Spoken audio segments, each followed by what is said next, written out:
走るの好きか走るの好きか In 23 episodes, Run with the Wind, the 2018 sports show from Production IG, captures everything I look for in anime. Here it starts with character, as the story focuses on 10 ragtag college students who find themselves competing for their school's abandoned track and field team. Despite a 2-core length, each character has definition and development, created through a mashup of training sequences and slice-of-life storytelling, the team members embodying wildly different points of view on the value of running. This, mixed with stellar production, culminates in a transformative experience for the viewer, as Run with the Wind is now my go-to sports anime recommendation for those looking to get into the genre. For a show that does so much good, it is a shame that it has existed on the edge of major popularity since it came out, originally ranking outside the top 10 for most popular fall anime in 2018, the first season it aired, and has remained around the 800th most popular series on my anime list. So here I want to offer up a retrospective look into Run with the Wind, hopefully convincing those who haven't seen it to give it a try, and those who have to grow their appreciation for what we got.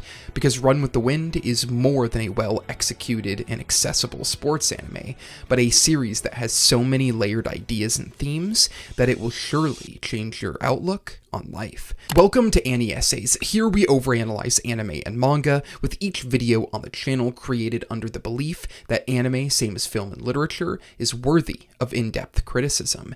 If you enjoy my videos, then consider supporting me on Patreon. Through Patreon, you can join this channel's anime watch-along discussions, where last month we watched Run with the Wind. I was so impressed with the show that I knew I had to make a video on it. More information about Patreon benefits at the end of this video. Run with the Wind centers on dueling protagonists Haiji Kiyose, a 4th-year college student, and Kakeru Kurahara, a 1st-year. Haiji sees Kakeru running in the street and is instantly captivated by his technique, asking him if he likes to run and inviting him to take the final room in his college home. Little does Kakeru and the other 8 roommates realize that Haiji has trapped them, Haiji soon announcing that the 10 of them are living in the university's track living space, and they will try and qualify for the Hakone, a long-distance race. The only issue is 7 of the 10 members have never ran competitively, and all 9 are opposed to trying to qualify for the Hakone. The convincing process is one of the most enjoyable parts of this show. These episodes immediately convey each character's personality solely from how they respond to Haiji's declaration. Most of all, we see how much of a freak Haiji is as he comes up with varying approaches to convince his roommates to become teammates. Over time, each finds a path to running, while their goals and reasoning continue to be a major theme of the show. Run with the Wind structure fueled by qualification times. For a team to be allowed to run in the Hakone qualification race, a minimum of 10 runners need to earn a time of 16.5 minutes or less in an official race. That gives concrete and early goals for our characters to reach. This straightforward structure allows for a clear path of growth, as we see each character steadily earn better times. The lack of a complex structure allows thematic ideas to find their way to the viewer. If I were to choose a show to be a case study for this channel's mission, Run with the Wind would be a good place to start. My goal is always to look underneath a series' initial messaging and try to find other and interesting readings of the story. I hope through the process I can also revisit the emotions of the material, while either expanding my viewers' original understanding of the text or getting them to watch something completely new. Run with the Wind's messaging revolves around inspiration and motivation. All 10 characters have major hurdles to overcome, some physically and others emotionally, and as they work through those issues, you will no doubt find yourself thinking about changing everything about your own life. Just like all impactful sports anime, this will motivate you to better yourself. Run with the Wind differs from the rest with how it explores team dynamics within an individual sport. The importance of community cannot be understated, as each character works through their issues by by leaning on others. Even the ones with faster times still rely on their teammates when needed. Run with the Wind does an amazing job at showing how important it is to find people you can rely on and who can support you. Even when running, you might think you're alone. Run with the Wind shows that that isn't the case. The grounded expectations of the show also plays into its ideas. The goal is to qualify for the Hakone. Here is showing that you don't need to always be doing things with the goal of becoming the greatest of all time, albeit some characters do struggle with that. It is far more valuable to try things within your own limits and search for personal growth. The act of running itself provides value for the characters. All of them struggle with identity in one regard or another. They are in university after all, but running brings clarity to their identities. When they are on the track, there is no covering up who they are or who they wish they could be. All that remains is their true self. That dose of reality proves freeing and shows how competition can help us define our own identities. Run with the Wind almost feels like a discourse about finding value through activities in the modern age. As we grow into adulthood, putting such a large focus on something like running or any sport can seem insignificant compared to the job hunt. Run with the Wind returns to that dilemma consistently throughout. At the start of this video, I mentioned this is now my go-to show for those looking to give sports anime a try. I think Run with the Wind has mass appeal for a handful of reasons. First is the slice of life elements to the show. At times, the story feels less about running and more about 10 college idiots existing. Second is length. 23 episodes can be watched in a week, a lot easier than committing to the multiple seasons of series like Haikyuu, Kuroko no Basket, or Hajime no Ippo. Because of the shorter length, you also get to the most intense story beats even quicker.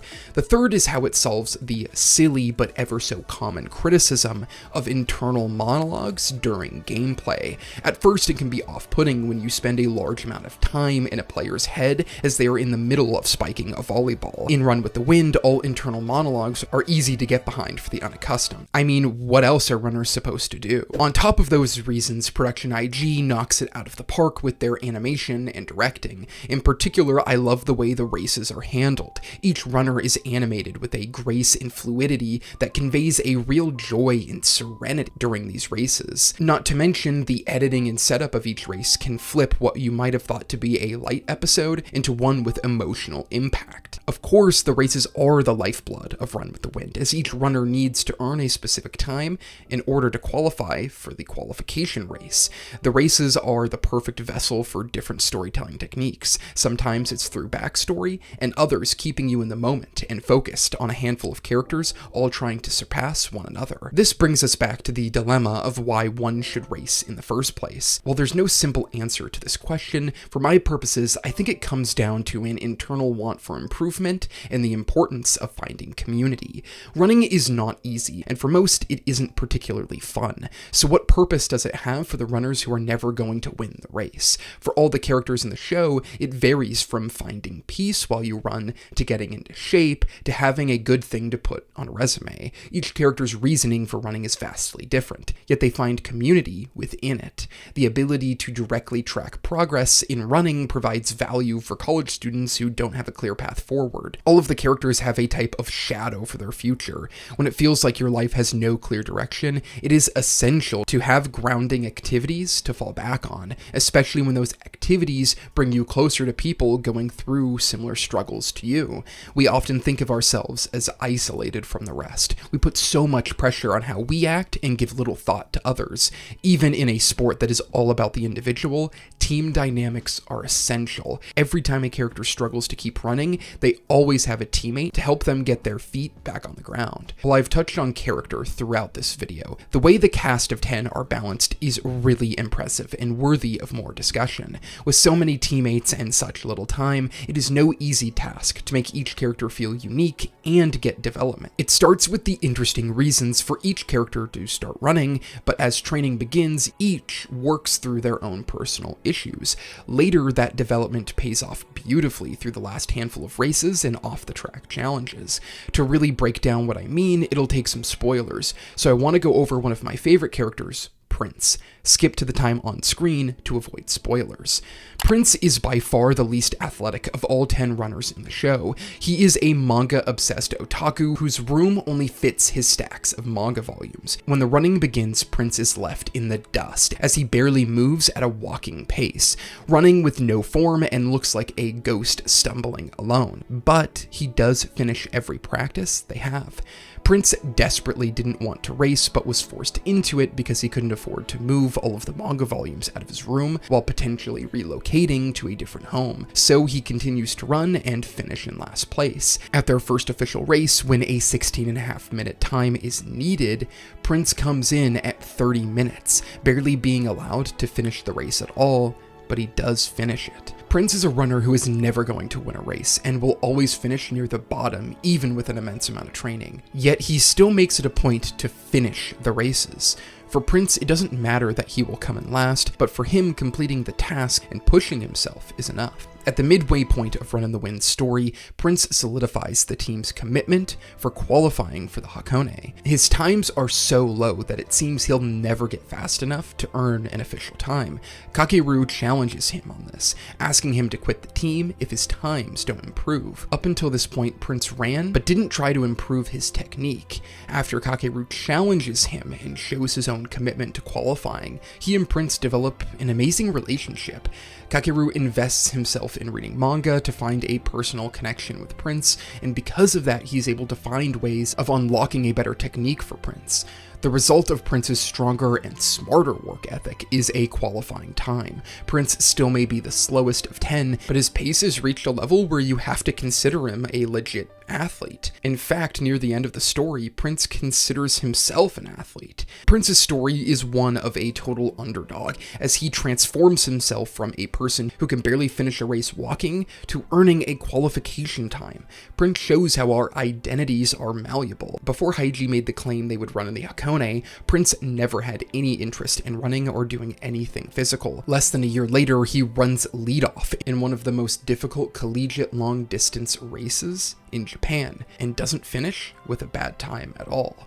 If Prince had succumbed to the idea that you should only race if you want to win, then he would have failed to transform himself. Run with the Wind is all about understanding who you are and taking steps that will improve your life. Prince is the perfect embodiment of that. The culmination of all of this character growth is an emotional and satisfying bullet of an experience. Run with the Wind was the first show that gave me the infamous void feeling in a very long time. It does such an amazing job with its characters and races that by the end you wish you could have watched 300 episodes with these characters and not just 23. Even with that feeling, I still think 23 episodes was a perfect length. It means you don't have to wait forever for the races to start, but you also have more than 1 hour's worth of time to really sink your teeth into the ideas the show presents. Run with the Wind is the type of show that actually has the chance to change your life. Not only is it motivating, but it will have you seeking out more than just betterment, but a willingness to find a community. And of course, this isn't just through sport, but anywhere you can find connection with people. Run with the Wind is about bringing people together with the lowest of stakes. Sure, each run feels life or death, but in the end, these are just some college kids who want to give running a chance. Run with the Wind shows that you don't need to have great ambitions to dedicate yourself to something. As long as you find enjoyment or betterment, it doesn't matter what others think about your decisions. Because if you do give yourself to something for long enough, then everyone will come to appreciate the effort you put in. And that is the core of how Run with the Wind can change your life and why it is worth watching. Thank you so much for watching this video. I hope you enjoyed it. If you like the videos I make here, then consider supporting me through Patreon. Patreon gets you access to the channel's Discord server, where I host my monthly anime watch-alongs, where we recently watched Run with the Wind. But in addition, we also talk general anime, such as chatting about new seasons and upcoming releases, to more general media talk. Thank you again for watching the video, and I hope to see you in the next one.